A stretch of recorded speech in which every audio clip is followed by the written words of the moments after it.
Welcome to the Explainer. So there are some serious tremors coming out of the Middle East, and they're sending shockwaves right through the global markets. And you know what? India is right in the thick of it.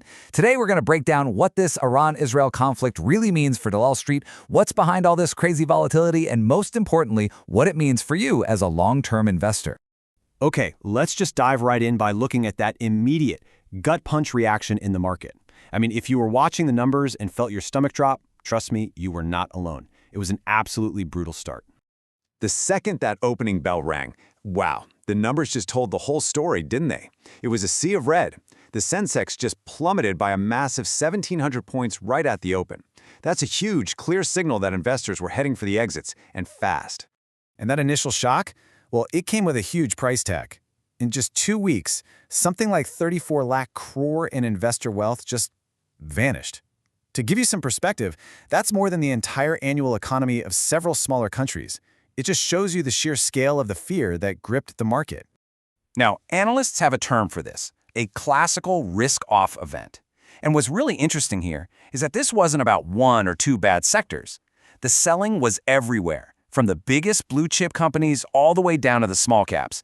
See, in times like these, investors don't really stick around to ask questions. They just sell what they see as risky and run for safety, which, by the way, is exactly why you saw the price of gold spike. So you have to ask, why such a massive reaction? What's the real trigger here?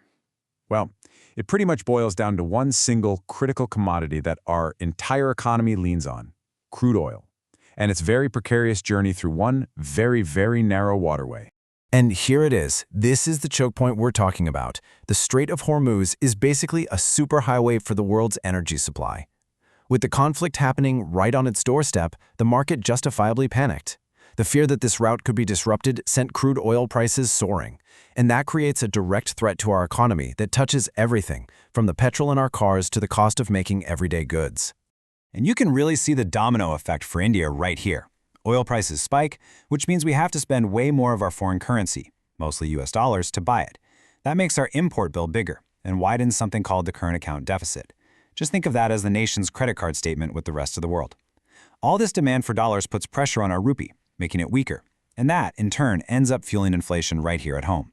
And the numbers? Well, they don't lie. For every $10 jump in the price of a barrel of crude, you see a direct hit to our economy. Our current account deficit gets wider, our GDP growth slows down, and inflation ticks up. And these aren't just abstract numbers on a chart. This is stuff that affects business costs and ultimately our household budgets. All right, so that's the big economic picture. But what does all this mean for the market itself, for your portfolio?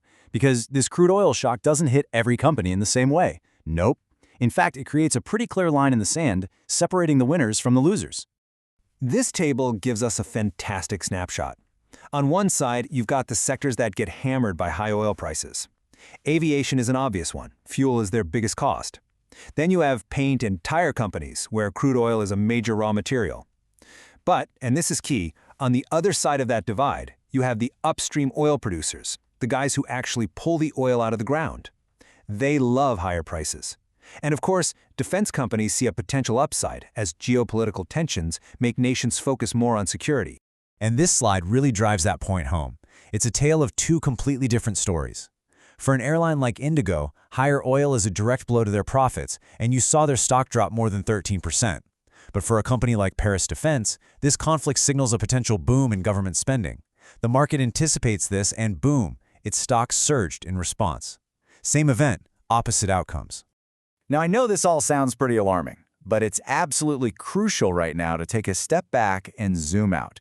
Because you know what? Shocks like this are nothing new for the markets. In fact, if we look back, history has some really valuable lessons for us. This quote right here really captures a powerful idea.